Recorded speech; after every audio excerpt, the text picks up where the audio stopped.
Today we're going to talk about building your business plan. I see that some of you already have a business plan. That's great to hear. There's a lot that goes into a business plan, but I have to say, the more simple you keep your business plan, the better it's going to be for you as a tool and for others to read. So as we get started, what do you need in order to put a business plan? You need a business idea. In this case, we're talking about an agricultural business idea. You're turning a small crop, you're turning a large operation into something bigger. You need a business plan. Why? Because this is going to help you through the process, different processes that are part of your business. And before we move on, and with the first point that I'm going to make, I want to make sure that if you need to stop joining us today and you need to drop off, there's three things that I want you to take away. And you'll get a copy of the presentation later on, so don't worry about typing or anything else. Take only the necessary notes. First things first, this is a live document. This is not something you're going to go put together once and you're done. No. The more often that you go back to it, you check it, you update it, the more valuable it's going to be for you. Because again, it's a good tool for you to have. Secondly, the second most important thing, you need a strategy to target to the market that you want to cater to. Okay. And we're going to talk and expand on what that means, but it's important that you have a strategy. Okay. And thirdly, cash is king. Talk about your cash flow. I know this may be the hardest topic for people to spend time on, but trust me, the more time you spend on it, the easier it'll get. Secondly, you can get help. And lastly, if you spend the time working on your cash flow, you'll see how it summarizes everything that you have on your business plan. Okay. So with those three things, again, if you need to drop off, those are the three things that I want you to take away today. So let's get started. Why is it that we think it's a live document? Well, it's a live document because typically you base it on assumptions, and those assumptions can change over time. I don't think that you should try to make a business plan over a 5-year period or longer. There's too many things that can happen. I would tell you focus on every 3 years, 3-year blocks, and you update that document at least once a year. Okay. With that said, and if we go back to 2017, here in Puerto Rico, we had the Hurricane Maria, and it was devastating. If you prepared a business plan at the beginning of the year, you didn't know you would go through in the 3-year period that you would go through a major hurricane, earthquakes, and a pandemic. So I think that drives in the point very well, that you can't assume there are so many things that change over in a short period of time. You shouldn't go beyond 3 years. I would tell you focus on 3 years. That way, you know where you'll always be. And again, as you update your document, it'll become more realistic and it'll be a better tool for you. One of the things that it's important to remember is that as you prepare your document, it's got to have some goals that help you establish interim goals and end goals over that 3-year horizon that keep you on track. Okay. And if you deviate from them, at least you have an idea why you deviated, and you can say, you know what, there was a major hurricane, it's a setback. Instead of XYZ taking me a year, it might take me 2 years, etc. Okay. For example, back in 2017, we have a theater equipment financing program here in Puerto Rico that we were working on and we were expecting to launch. With the hurricane and everything else that transpired after that, it took us another 2 years. So in our business plan that we have to prepare on an annual basis for ourselves and for our regulator, we said that originally that we were going to launch the program in 2018. We ended up launching it in 2019 because of the hurricane. Okay. So that's just an example, and that's perfectly fine. People understand that. Okay. What is a business plan? A business plan basically describes your company, what you do, and what you want to achieve. That's in a nutshell. Okay, it talks two languages. It talks marketing, back to the having a strategy to target the market that you're going after, and again, it speaks finance, which is the cash flow. And there's no need to be stressed about it. We just need to focus on the right things. First of all, describing your business. You should be able to talk about your business in no more than, summarize your business in no more than 3 or 4 sentences. If I talk to you about farm credit, I can tell you that we're a agricultural financial institution offering capital to farmers in Puerto Rico for their benefit. Why? Because we operate under a co-op philosophy. So they are the owners, and any earnings that we gain, we give back to them. That's it. That's what we do. That summarizes what Puerto Rico Farm Credit is and has been for the last 100 years. So it's simple enough that you can tell if you get in an elevator, what we typically refer to the elevator pitch, you can tell someone what your business is about. Okay. Secondly, as I described before, it should have objectives, and it should tell someone how you're going to achieve those objectives. And that's the important thing. We don't expect you to know every single in detail, every single step that you're going to take to achieve that objective, but at least it should outline the important things that you need to do, again, on an interim basis to get to the final stage.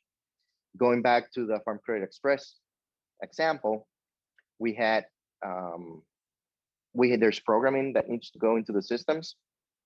There's training, for example, with the dealers. You need to sign the dealer agreement, that sort of thing. And so those are the major steps that we need to take in order to launch the program. Well, obviously, that's what we would include in our business plan. And that's an example of what you would do in your business plan. Set out some objectives, talk about how you're going to get there. And I'm not asking you, please, I'm not asking for 10, 20, 30 pages. I'm certainly not going to read that. 3 to 5 pages should be able to summarize everything you want to say. Okay.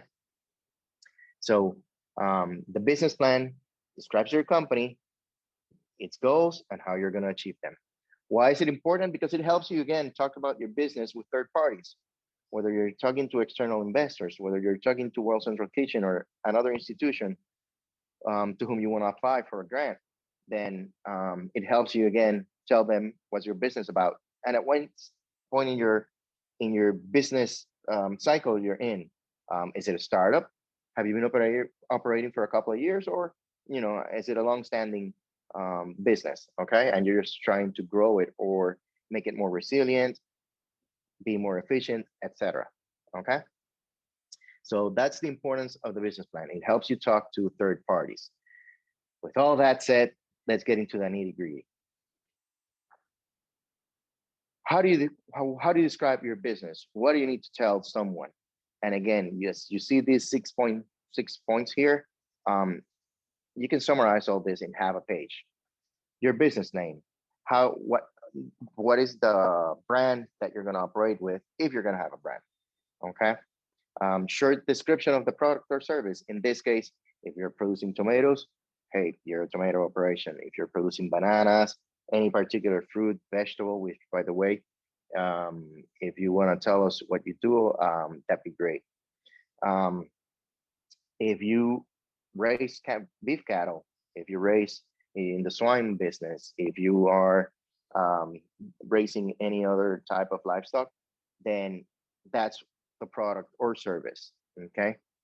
The vision for your business, are you selling directly to the community through a farmer's market? If you are selling to restaurants, if you're selling to any grocery store chain, okay? That is what you do. Your vision is going to tell the reader where you're gonna go. What are you aspiring to be in the future? It can be in 5, 10, 15 years. But it's something that you're not there right now, but you want to achieve later on.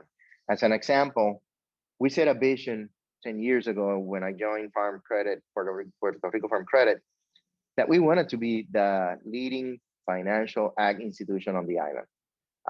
At the time we weren't. We were able to achieve that in the last 2 years. Actually, the pandemic helped us a little bit there. So we just recently updated that vision. And obviously, the world has changed in these 10 years. Competition has changed. We have evolved in those 10 years. So our vision changed. And that's okay. You can change it from time to time. But it still tells us what we aspire to be. And now we want to be not only the top lender on the island, we want to be the trusted advisor and the thought leader on agriculture on the island. Okay. The mission is going to be the reason why you get up each day and you work and you do what you do to achieve that long-term vision. Okay. It should inspire people by telling them what they're going to do in general. And that's your mission. Okay. And that's very personal. That's up to you. If you have 2, 3 employees, you're going to have a mission that suits 2 or 3 employees. If you have 30, you're going to have a mission that suits them and inspires the largest percentage of your workforce. Okay. You got to have objectives, like I mentioned, and they should be specific, measurable, attainable. We'll talk about that later on. And lastly, you need to have an organizational structure. And don't think about an organizational structure as something that is complex. No, if it's you, your wife, a relative, the organizational structure can be, hey, I'm the farm manager. My wife is in charge of administration and the accounting, for example. And your relative can be the person that distributes or sells the product at the farmer's market, restaurant, or anywhere else, like we mentioned before. Okay. So that's a simple organizational structure. The more employees you have, the larger the operation that you have. Obviously, the more complex is going to be the organizational structure, and that's fine. The important thing is that people understand what their role is within the organization and who at the end of the day is or are the decision makers. Okay. So that is the objective of defining your business. You're going to also analyze the marketplace. Obviously, you need to understand who's your competition. You need to understand if your product competes with imports, with other local products. That's all important for you to understand because it's going to help you determine how you're going to position your product in the marketplace. Okay. And with that said, you need to analyze the business environment. First of all, if you're the only producer, well, okay, you're the local producer, you don't have competition, then your imports are your competition. Where are those imports coming from? Do they spend a lot of time in transport? If that's the case, do you have an advantage because your product is fresher when it gets to the shelf? Depending on what you grow, are you producing it to the necessary standards to compete with those imports? Are there other local producers? How are they presenting their product in the shelf, placing it in the shelf, merchandising versus yours? What's the appearance?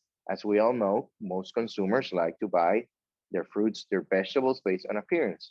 They need to look nice. They need to look presentable.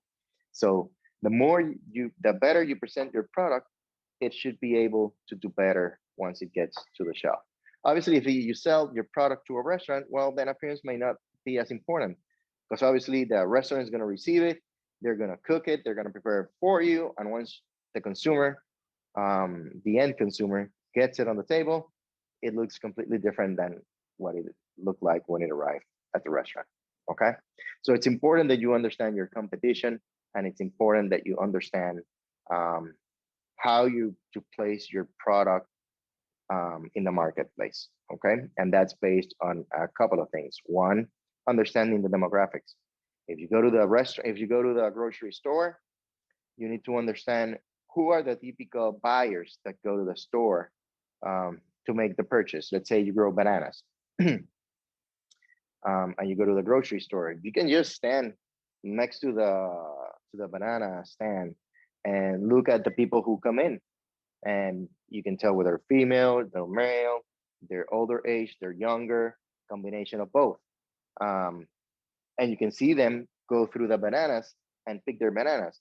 So you can tell what they're looking for to make their purchase. Um, you can also determine if there's different vendors or suppliers of a particular fruit or vegetable or products in general. You can understand the price point that you need to sell your product at so that you can be competitive. And that's important also to know and to remember as you think about your operation and the investments that you're gonna make in it, as we'll discuss later on, to again to make your product competitive and to be able to sell it um, in the outlets of your preference. You want to meet the demand as best as possible. Um, Speaking about Puerto Rico, I'm going to assume it's similar in some of the other islands. We import 85% of what we consume, if not 90. So we know the demand is there.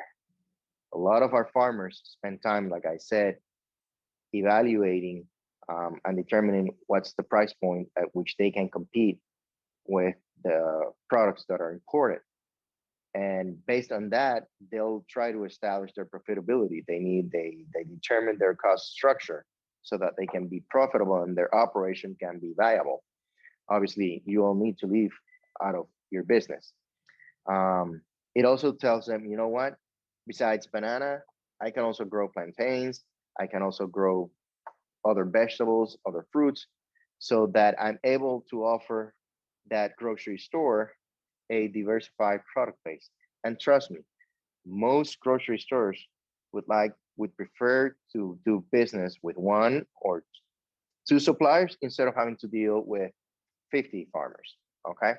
So if you're big enough and you're able to diversify your product base and have a better product offering, that should help you position yourself better in the marketplace. Okay. I see there are no questions yet. Either I'm doing a heck of a job explaining or you're timid. I'm going to go with the latter one. So please feel free to send us any questions as we go along the presentation. We go through the presentation. Okay. I would definitely double down on that. So far, I've heard a lot of amazing resources, but if anyone has any questions about it or about your own business, feel free to share them in the Q&A. We'd be more than happy to answer them.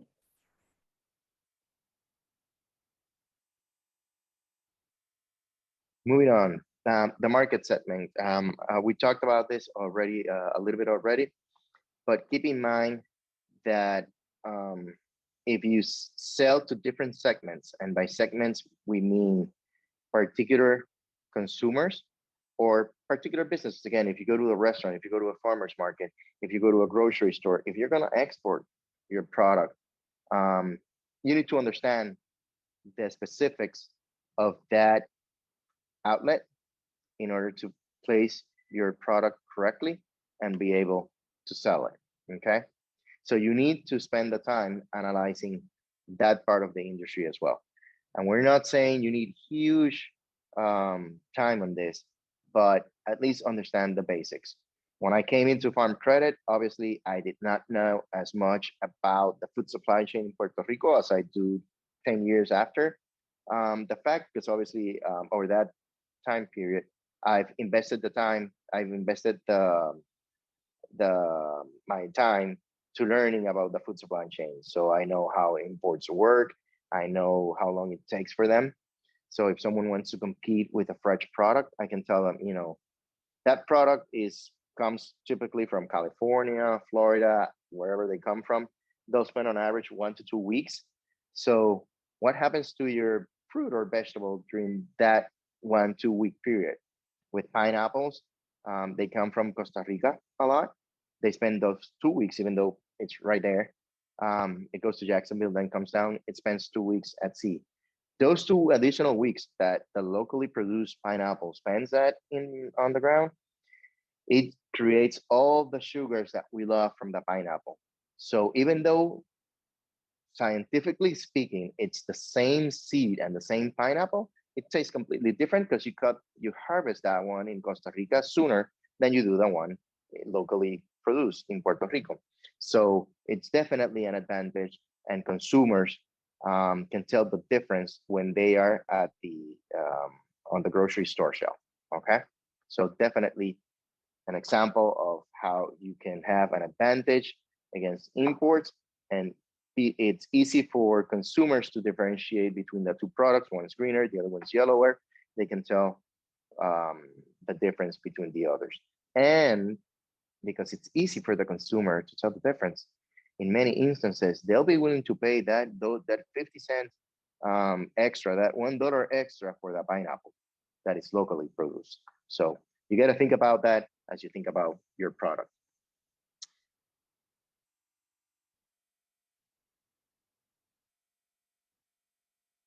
Josh, you have a question? We'll address that at the end, okay?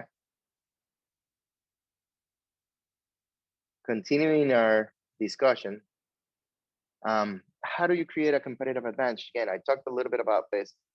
There's other initiatives that you can have. If let's talk about beef cattle.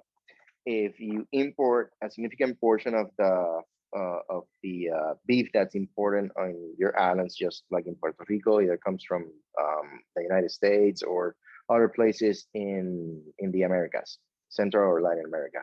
Well, you know what?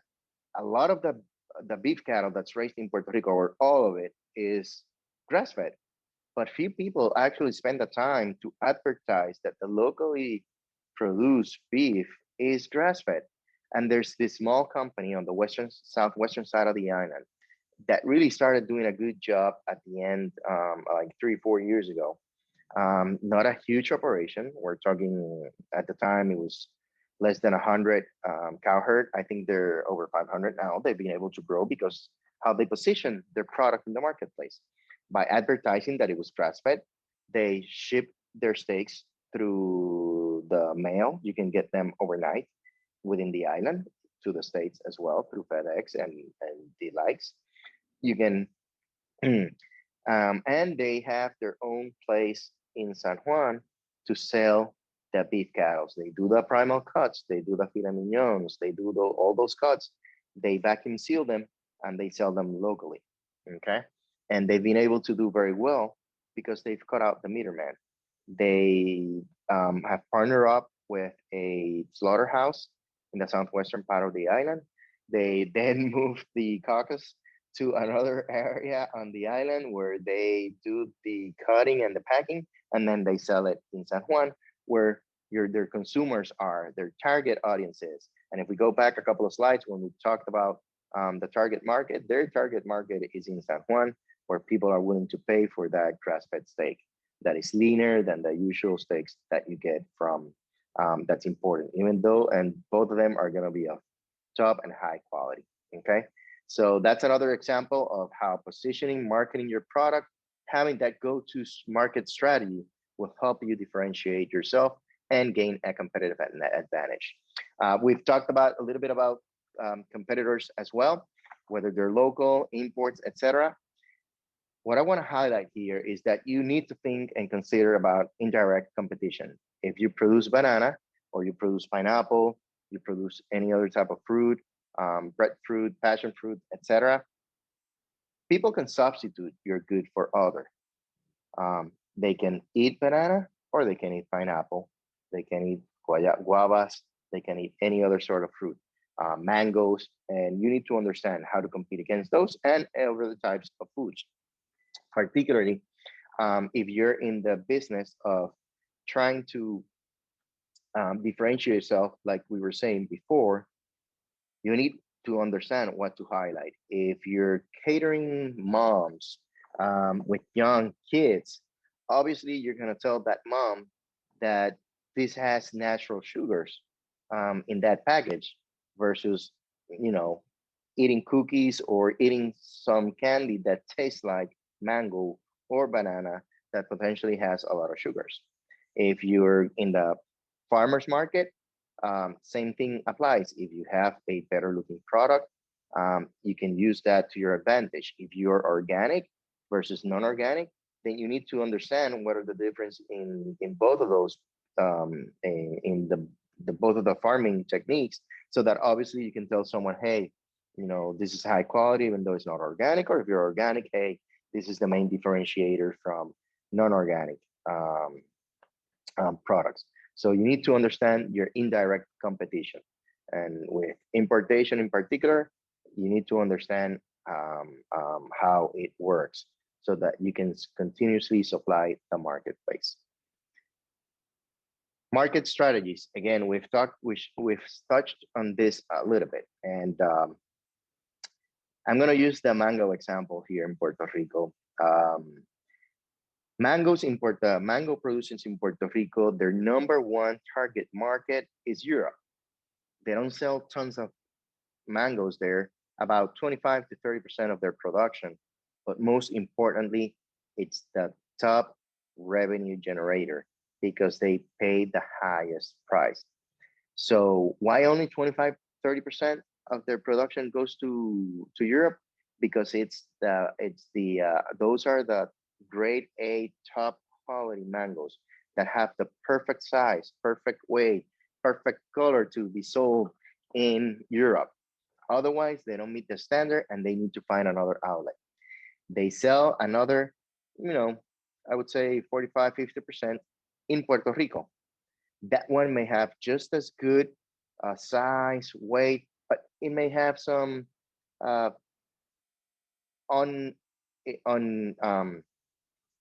ununiform color. It may have some different colors, stains or something that may not qualify for Europe, but it sells locally and it still sells very well. And then you have that bottom 25, 30%. It's just not good enough to be sold as a fresh fruit. And a lot of them, what they've done, if they've added value, they process that fruit, they sell it in small packages similar to applesauce.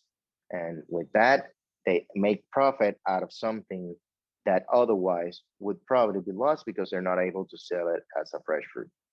And with that said, I've sort of explained and price point for those three types. It's the same mango tree that's going to generate sales for three different segments. And obviously the distribution for all of them is different. Obviously, you need to get into the export business if you're going to ship them to Europe. So because none of the local producers are large enough to have their own transport business, or perhaps at a time to fill up a large container. Well, what have they done? Something that we'll talk about that later on as well. They are collaborating.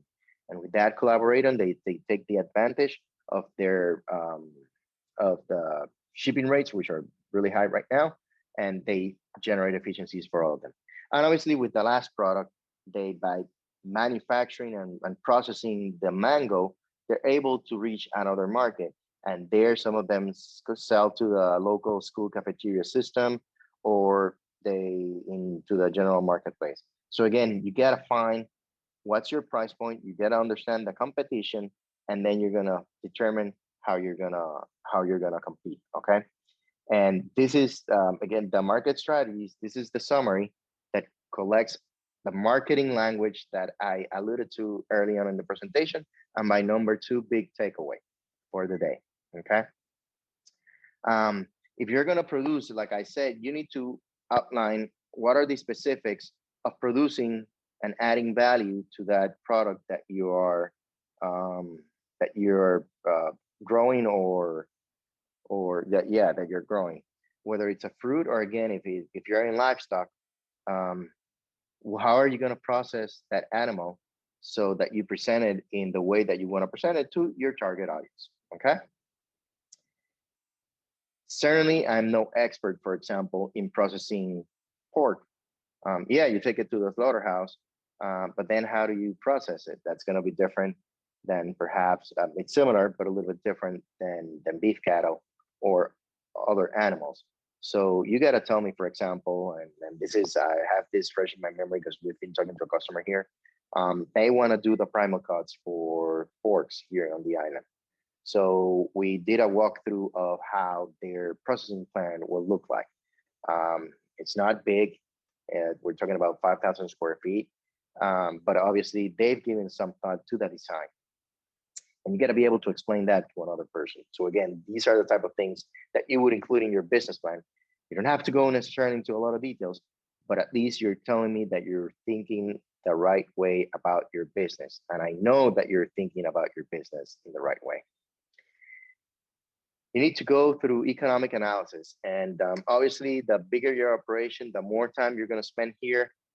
For a lot of us, the marketplace is out there to be had. Again, if you're facing a lot of imports, then you have your space to compete, and perhaps you won't focus so much on an economic analysis. If anyone has any questions about the economic analysis, I can certainly talk about that at the end of the presentation. Moving on to the last piece and everything that will be a part of your cash flow analysis, it's a sales projection in units. And the best example is, again, sticking with bananas, for example. If you have an acre, if you have a hectare, whatever unit of land you have, you can assess how many palm trees you're planting in each hectare, acre, etc. And with that, you're going to say, okay, I have 1,000 plants. Each plant will generate a racimo, Pamela, necesito ayuda ahí. And you're going to get about 40 bananas, perhaps, from a palm tree, and you're going to sell them. Well, okay, if you have 1,000 palm trees times average of 40 bananas, let's say, then you have 4,000 bananas. Okay, well then, great, well, 40,000, 1,000 times 40, yeah, 40,000. Ooh, late in the day, late in the week. Bunch or clusters. Thank you so much for telling me that.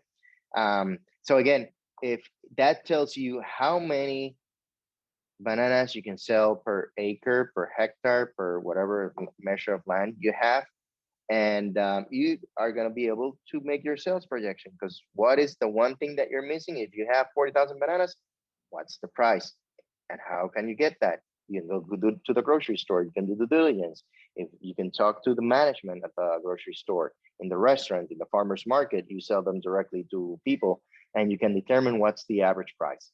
And based on that average price, let's use, it's expensive, but let's say $1. Well, that tells you how much revenue you can generate. And you have your sales projection. Nothing fancy, nothing out of the extraordinary. You can do it in a piece of paper if you can do, or you can use Excel or whatever other tool you have available at your disposal, okay? But what it's important is that you're able to generate a sales projection. The other thing is, as you grow your business, obviously that sales projection will grow. If you have 10 acres, might not be feasible for you to invest at once to plant the 10 acres. So you're going to do it by stages. It may be every 6 months. It might be every year that you add an acre. That's fine. The point is that you can project that investment over time, and that you can project sales over time, okay? Because as we'll talk later on, you're going to know exactly what your cost is. Let's talk about the investment. Let's say it's day 0 of your business. You're working on your business plan, and you know that to plant and prepare the land to for you to grow whatever you're going to grow, you need to make an investment in equipment. You're going to need to buy fertilizers or anything else. There's labor costs included. Well, that initial investment, let's say it's going to be $3,000 per acre. You're going to do the 10 acres. Okay, well, then you need $30,000 up front to work on those 10 acres. And that's the initial investment. Then as you start planting, you're going to need pesticides, herbicides. You're going to need anything you need to maintain and to help your crop grow. So with that said, you're going to have expenditures over the growing portion of your operation, and you're going to add that as well, and that's going to help you assess your monthly cash flow. So for example, you can do a simple table.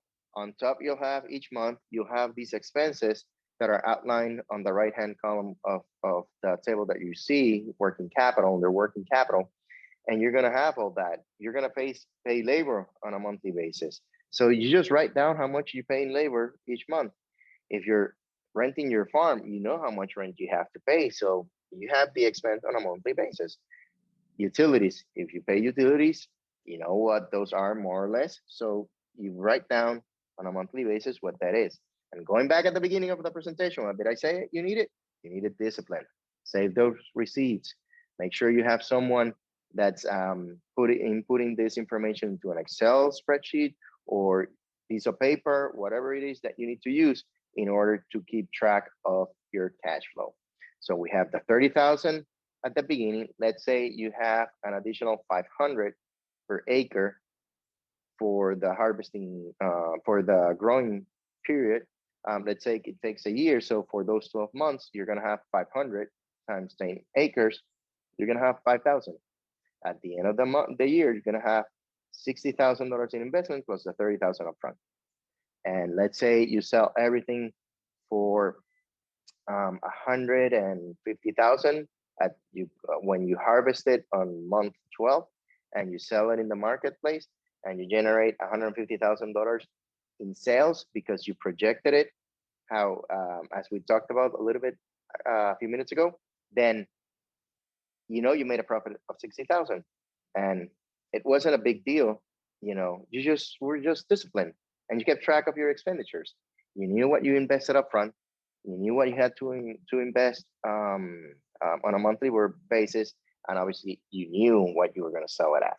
Okay, so understanding your cash flow is extremely important, and it starts with investments. There's two types. Your total investment, as I already mentioned, it's going to be based on two things: fixed assets, you know, equipment, the farm. If you build a barn, those are fixed assets. The working capital, it's sort of that variable cost on a monthly basis. Labor, rent, if you have to pay rent, whatever you have to buy to maintain your soil or to help your animal grow, if it's feed, seeds, etc., that's working capital. And at the end of the day, like I alluded to, at the end, when you harvest or when you sell your animal, you're going to have your total investment. Okay. The cost structure, as I said, is important for you to understand. And we talked about the price point. Market most often will dictate the pricing. If you're a small farmer or if it's a large market, it's even if you're a big player, it's going to be hard for you to dictate pricing. So taking market price as a given, then you need to understand your cost structure. In the example that we mentioned, if we make a $30,000 investment up front, and assuming that you know this is the only crop that you're going to grow, that you're going to be done with your business after that, well, then your total cost is the 90,000. Okay, if you produce 90,000 widgets, let's say, or bananas, and then you know the cost per banana was 1,000. If you sold it for 150, you know exactly what your profit margin is. But again, the important thing is that you know your cost structure. One way a lot of our farmers here in Puerto Rico do it is they take all their expenses and then they divide it by the acreage that they have. And that's one way for them to determine their cost per acre. And then they'll determine the revenue per acre by doing the same thing. Take all the revenue that you generated and dividing it per the acres that you had available. If it's with animals, same thing, same concept. But it all starts with understanding your cost structure, okay? Why? Because most often than not, you're not gonna be able to dictate a price that ensures your profitability. So you take that price point as a given and you make sure that your cost structure is lower than that sales price, okay? Here's a little bit more information of what I just talked about. How are we doing on time? We're almost done. I don't see any questions, Pamela. Before we complete our presentation, I want to make sure that we capture any questions. I believe we have Carolyn, Tammy with her raised hand. Tammy, if you can share any questions that you might have via the chat or the question and answer, we will be more than happy to assist. Other than that, I have not seen any questions pop up so far, but again, inviting everybody who is tuning in to share any questions about either your own business plan, anything you'd like to update, any information that we've covered so far that we might clarify for you, we'd be more than happy to. So take advantage of this opportunity.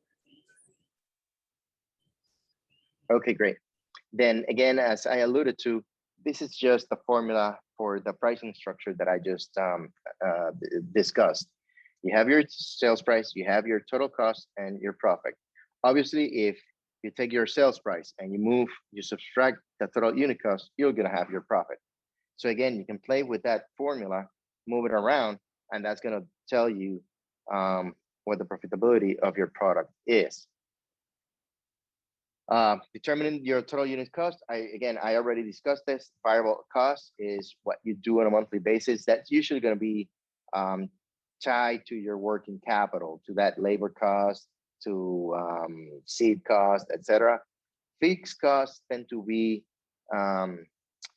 the cost that you cannot manage on your own. For example, if you pay rent, that's a fixed cost because it doesn't change. You gotta pay that. If you gotta pay your mortgage, you gotta pay your mortgage. It's a fixed cost. If you pay utilities, it might be variable, but it's always gonna be there. If you talk about the investment upfront that you made in equipment, etc., typically that will get depreciated over time according to accounting rules, and based on that, you will have a cost allocation then to each product, and that is gonna be your fixed cost. I don't want to get into hard accounting discussion, so I'm gonna go over this fairly quick. Same thing here. This is just another way to determine your total unit cost. If you understand your total fixed cost, like I just discussed, you're gonna be able to determine your fixed cost and your variable cost. These are some based on the same formulas that we have already discussed. Okay. Same with the margin contribution. So to wrap up, the third most important point of our presentation today, you need to take that projected income that you prepare based on your sales projection, your cost structure, and you need to put it in a piece of paper so that over time, a third party, particularly if it's someone that you're requesting a loan from, if it's someone that's interested in investing in your business, or again, you're going to a nonprofit organization that is going to award you a grant, you're going to have to be able to explain this probably over a 2-3 year period. That same 3-year period that you are working on your business plan, you're going to have to show by any financial projections over that 3-year horizon. And it's okay if they change over time. Sometimes we make a budget for, let's say, 2021. Actually, we're way ahead of our budget for this year. That's going to impact the projection that I made last year for the next 2 years.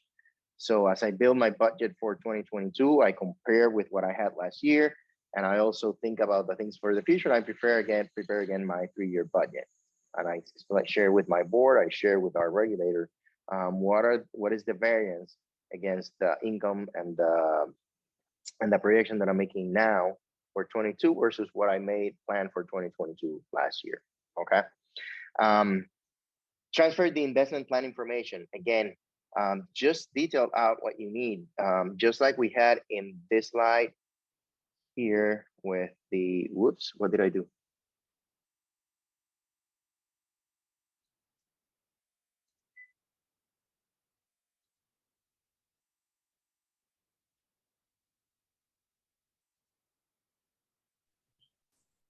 For some reason, I stopped sharing my screen. I don't know if it was on purpose. Hold on 1 second. We are live, no worries. While we're at it, if anyone has any follow-up questions, again, inviting to share via the question and answer. The presentation we will be sharing via email. There we go. An ebook about this. So yes, there will be some information following up via email. As I told you, it wasn't going to be the technology that failed us. It would be me. So if you, for example, take the left-hand corner column, with machines, equipment, as you build your investment plan, okay, on year one, I will need to buy X machine. That's going to be at a cost of 5,000 each. In year two, I'm going to start distributing. So I need a vehicle. Then that's going to be your investment plan. Year one, I have whatever machinery you need. It's that type of investment. On year two, it's going to be vehicles. And on year three, I'm going to make improvements to our farm. And that's going to be the investment on that year. And again, as you present that 12-month calendar, the first thing you're going to have there on expenditure is going to be that investment that you have. And then you have your variable costs and other working capital costs as you have in your column on the right-hand side, okay? So those are some of the important ingredients for your to build your cash flow. Then at the end of the day, you're gonna calculate your earnings, your profit, and how much you can take home with you, okay? If you're gonna try to get a loan, you can include what that financing activity is gonna be. In order for me to finance this, I need a loan for 100,000 or for 50,000 to buy that equipment, to buy that vehicle, and for working capital to cover 3 months of my working capital need. Okay, that's sort of how you would outline the use of funds for that loan that you're requesting from the financial institution or anyone else. Okay. Questions so far? With this, I think we're done. There's nothing else to say but to get to work. I hope that I've shared with you good ideas. For those of you that have business plans already, that I'm able to help you enhance your business plan. If there are any specific questions about your business plans you want me to address right now, I'm more than willing to and able to do so. Thank you so much, Ricardo, for such wonderful presentation. It was a lot of information, but I feel like there was so much it was so well described. I believe that we have a lot of people that already have their business plans. So I'm curious to know if anyone has seen something or a certain section that they hadn't have originally on their plan. So again, inviting everybody and anybody who might be interested in sharing a little bit about their own experience, a little about what they have or what they learned so far in contrast today. We'd be more than happy to know a little bit about that. So using the chat is open, as well as the Q&A.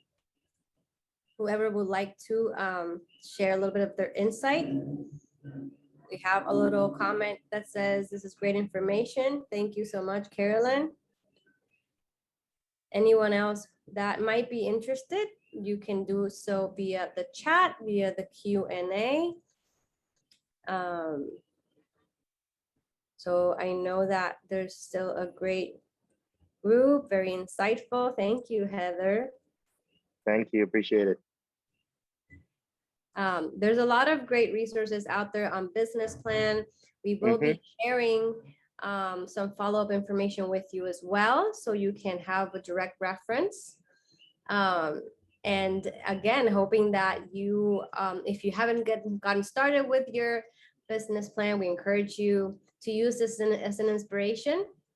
Business plans are really useful when it comes to applying for grants, applying for financial support from institutions or potential funders.